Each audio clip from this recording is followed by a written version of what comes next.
भगवान श्री कृष्ण कहते हैं, हमेशा संदेह करने से खुद का ही नुकसान होता है।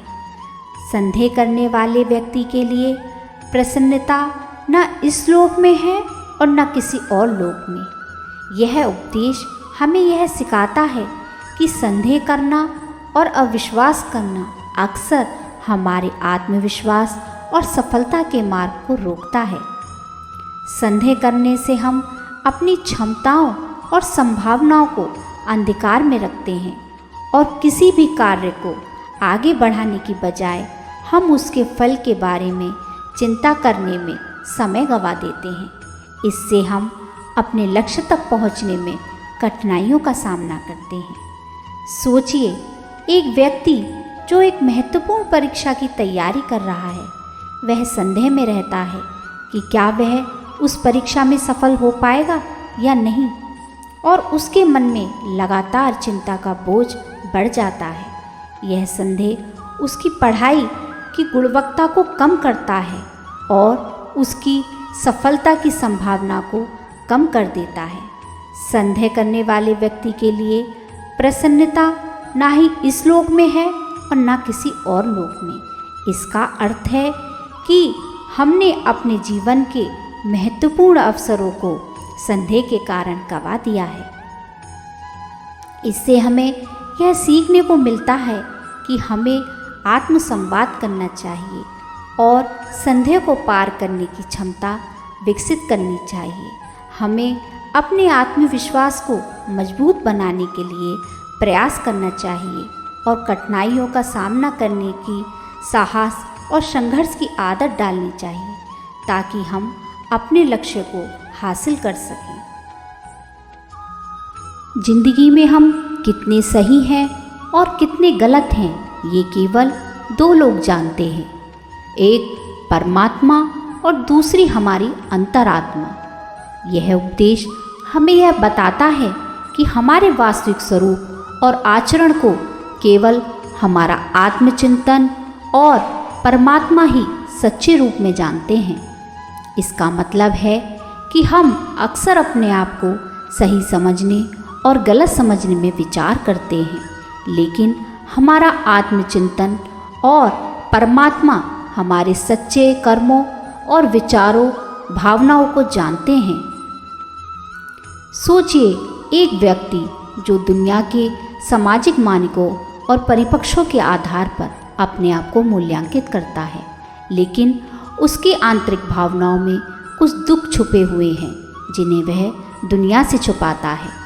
परमात्मा और उसकी अंतरात्मा उसके दिल की गहराई में छुपी आत्मा को जानते हैं और उसे अपनी सच्ची स्थिति में देखते हैं। यह उपदेश हमें यह भी सिखाता है कि हमारा आत्मचिंतन कितना महत्वपूर्ण है, क्योंकि यह हमें हमारी आत्मा की सच्ची यात्रा पर ले जाता है। हमें अपने आचरण, विचार और भावनाओं को सामंजस्य बनाने का प्रयास करना चाहिए ताकि हम सच्चे रूप में अपनी आत्मा को समझ सकें और आध्यात्मिक उन्नति की ओर बढ़ सकें। जीवन में बिना किसी कर्म को किए किसी फल की आशा करना इंसान की सबसे बड़ी भूल होती है। इस उपदेश का मतलब है कि सिर्फ इच्छा और सपनों का पीछा करके कोई भी बड़ी चीज़ प्राप्त नहीं की जा सकती, बल्कि उसके पीछे कर्म और प्रयास की आवश्यकता होती है। एक उदाहरण के रूप में सोचिए, एक युवक जो सपना देखता है कि वह एक दिन बहुत बड़ा इंजीनियर बनेगा, लेकिन वह कुछ भी तय किए बिना सिर्फ अपने सपनों की दुनिया में रहता है। वह बड़ा इंजीनियर बनने के लिए ना तो कोई तैयारी करता है और ना ही कोई प्रयास करता है। फिर भी वह यह सोचता है कि वह एक दिन बहुत बड़ा इंजीनियर बन जाएगा, लेकिन उसके पास उस समय तक किसी भी प्राप्ति की आशा करने का कोई भी कारण नहीं होता है। यह उपदेश हमें यह भी सिखाता है कि सपने और आशाएं महत्वपूर्ण हैं, लेकिन उन्हें पूरा करने के लिए हमें मेहनत और कर्म करना होता है। बिना किसी कर्म के कोई भी चीज़ प्राप्त नहीं हो सकती। इसके अलावा यह उपदेश हमें यह याद दिलाता है कि सफलता का मार्ग अक्सर संघर्ष में होता है और हमें आत्मसमर्पण और संघर्ष के लिए तैयार रहना चाहिए। मनुष्य अपने जीवन में जो भी कर्म रूपी बीज बोता है, भविष्य में उसी का फल उसी को प्राप्त होता है। यह उपदेश हमें यह सिखाता है कि हमारे कर्मों का प्रभाव हमारे जीवन के भविष्य पर पड़ता है। जैसा हम बोते हैं वैसा ही फल हमें काटने को मिलता है। यह मानव जीवन में एक प्रमुख आदर्श को दर्शाता है, जो कर्मों के महत्व को बताता है। जैसे जैसे हम अच्छे कर्म करते हैं, हमारे जीवन में भविष्य में वैसे ही अच्छे फल होते हैं।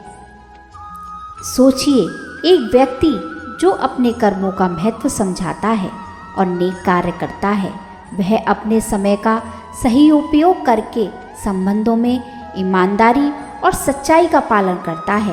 वह नेक कर्म करके अपने समाज में अच्छा प्रतिष्ठान प्राप्त करता है और लोगों के दिलों में सम्मान प्राप्त करता है।